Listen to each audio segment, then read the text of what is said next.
Again मेरे YouTube channel पे एक बार फिर से आप सभी का हार्दिक स्वागत है। तो दोस्तों इस वीडियो में बात करने वाला हूँ प्राइवेट सेक्टर बैंक्स के बारे में और उनके रिटर्न्स के बारे में। जैसे कि हम सभी जानते हैं कि लास्ट एक साल में कुछ प्राइवेट सेक्टर बैंक्स ने हमें इतना अच्छा रिटर्न नहीं दिया है। स्पेसिफिकली यहाँ मैं बात कर रहा हूँ बड़े बैंक जैसे कि HDFC, ICICI, Kotak Mahindra bank. यहाँ पे आप देख ही सकते हैं इन तीनों के रिटर्न। अगर मैं HDFC बैंक की बात करूं तो लास्ट 1 ईयर का इसका रिटर्न 9.88% है और ICICI का 11%, जबकि कोटक महिंद्रा बैंक का रिटर्न तो -1.53% है। जबकि अगर मैं बात करूं निफ्टी 50 की तो आप देख सकते हैं कि पिछले एक साल में निफ्टी 50 ने तकरीबन मुझे 16% का रिटर्न दिया है। और जबकि ये एक ऐसे बैंक है जो बहुत ज़्यादा मार्केट कैप के साथ हैं और बहुत ही ज़्यादा सिक्योर बैंक है, तो इनका रिटर्न ना देना या नॉर्मल मार्केट से कम रिटर्न देना एक बहुत ही बड़ी चिंता का विषय है। इसके अलावा अगर मैं बात करूं एक्सिस बैंक की, जो एक और काफ़ी बड़ा बैंक है, इसकी मार्केट कैप आप देख सकते हैं 3 लाख करोड़ के आसपास है, उससे ऊपर ही है। इसने हमें लास्ट एक साल में 43% का रिटर्न दिया है। मगर यहाँ पे अगर मैं बात करूँ टॉप 3 बैंक्स की, लार्जेस्ट प्राइवेट सेक्टर बैंक्स की as per the market cap, तो इनका रिटर्न जो है वो निफ्टी 50 से भी कम ही है, जो हमें यहाँ पे देख सकते हैं। तो गाइज़ इसका रीज़न क्या है, सबसे पहले हम ये जानते हैं। अगर मैं HDFC की बात करूँ तो क्या, अगर मैं लास्ट कुछ क्वार्टर्स की बात करूँ या कुछ ईयर्स की बात करूँ, लास्ट एक साल में जो इनका प्रॉफिट है क्या वो बढ़ा है या कम हुआ है। अगर मैं लास्ट एक साल की बात करूँ तो यहाँ पर आप देख सकते हैं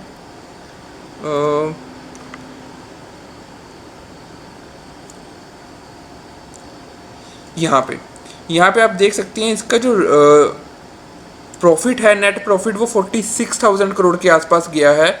जबकि इसका 2022 मार्च में प्रॉफिट था वो 38,000 करोड़ के आसपास था। तो तकरीबन अगर मैं बात करूँ तो 20-25% का इन्होंने एक्स्ट्रा बिजनेस किया है। मगर ये चीज़ अगर मैं बात करूँ इसके रिटर्न में वो शो नहीं हो रही। सिमिलर अगर मैं बात करूं कोटक महिंद्रा बैंक की, तो वहाँ पे भी हम कहीं ना कहीं यही पैटर्न देखेंगे।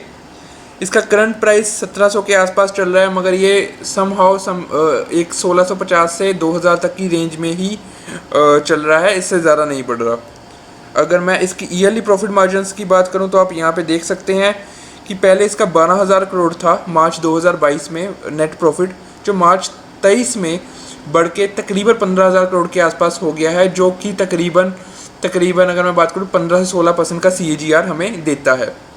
मगर ये सेम डाटा जो है अगेन प्राइस पे बिल्कुल भी शो नहीं हो रहा।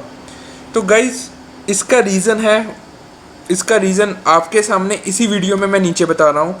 ये देखिए, कुछ बैंक ऐसे हैं जो स्मॉल कैप थे बट जिन्होंने बहुत ही तगड़ा हमें ROI दिया है, रिटर्न दिया है। जैसे IDFC फर्स्ट बैंक का देख लें, उसने लास्ट एक साल में 108% के रिटर्न दिए हैं। RBL बैंक का देख ले, इसके 120% के हैं। इस अकॉर्डिंग J&K बैंक के देख ले, इसके तो 286% के रिटर्न्स हैं लास्ट 1 ईयर के ही सिर्फ। तो गाइस कहीं ना कहीं जो बड़े बैंक से जो पैसा है वो ड्रॉ होके छोटे बैंक्स में गया है, ये हम डिनाई नहीं कर रहे। और क्योंकि उनकी मार्केट कैप बहुत छोटी थी, इतने रिटर्न के बाद भी उनकी जो मार्केट कैप है वो इतनी ज़्यादा नहीं बढ़ी और उनमें अभी भी अपसाइड पोटेंशियल बहुत ज़्यादा है। मैं सिर्फ एग्जांपल दे रहा हूँ। यहाँ पे देख सकते हैं RBL बैंक की, इसका 120% का जो है 1 ईयर का रिटर्न गया है। स्टिल उसके बाद इसकी मार्केट कैप तकरीबन 14-14,500 करोड़ के आसपास है। तो अगर मैं देखूँ अपसाइड पोटेंशियल इसका अभी भी बहुत ज़्यादा है, यहाँ से डबल ट्रिपल ईजीली हो सकता है। और सेम अगर मैं IDFC की बात करूं, 108% बढ़ने के बाद जो है इसका मार्केट कैप 64 करोड़ के आसपास गया है। और अगेन यहाँ से 2 लाख करोड़ के आसपास ये इजीली जा सकता है। जबकि HDFC, ICICI जो ये बैंक है, HDFC का जो मार्केट कैप है वो 11 लाख करोड़ से ऊपर है। इसका बिजनेस बड़ा है बट उस अकॉर्डिंग ये रेट रिफ्लेक्ट नहीं हुआ। बट अगेन गाइज ये जो है सिर्फ एक टाइम कंज्यूमिंग थिंग है, थोड़ा टाइम है, रिफ्लेक्ट नहीं हो रहा है। बट इस वक्त अगर मैं अपनी प्रेडिक्शन की बात करूं तो मुझे HDFC, ICICI, कोटक, ये 3 एक ऐसे बैंक हैं जो लग रहा है कि आने वाले 2-3 सालों में अगर हम इसको लेके अच्छे से होल्ड करके रखते हैं तो हमें यहाँ पे आराम से 18 से 20% का CAGR देखने को मिल जाएगा। कोई दिक्कत नहीं होगी, क्योंकि आप देख सकते हैं इनकी क्वालिटी बहुत अच्छी है, इनका बिजनेस बड़ा है। मैंने ICICI बैंक नहीं आप लोगों को दिखाया, ICICI बैंक के बिज़नेस की भी हम बात कर लेते हैं। यहाँ पे आप देख सकते हैं तकरीबन 26,000 करोड़ का नेट प्रॉफिट था और वहाँ से वो बढ़ के हो गया है 35,000।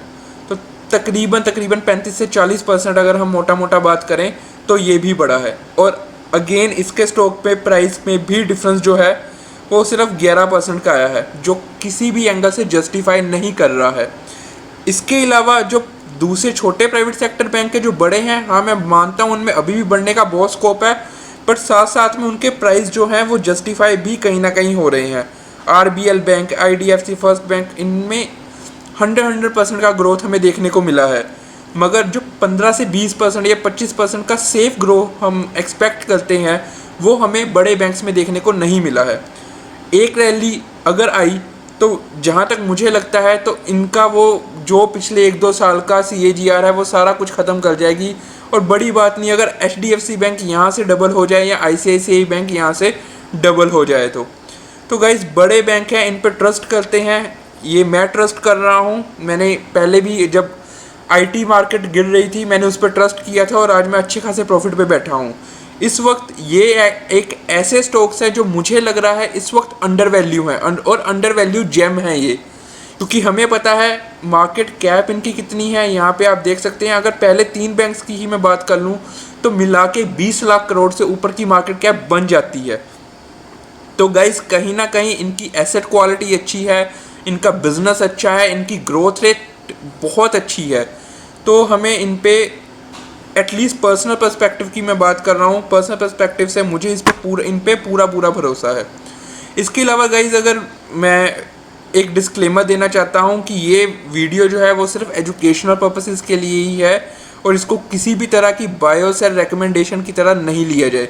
आप इन बैंक्स को अपनी विश लिस्ट में या वॉच लिस्ट में इंक्लूड कर सकते हैं और इनको वॉच कर सकते हैं।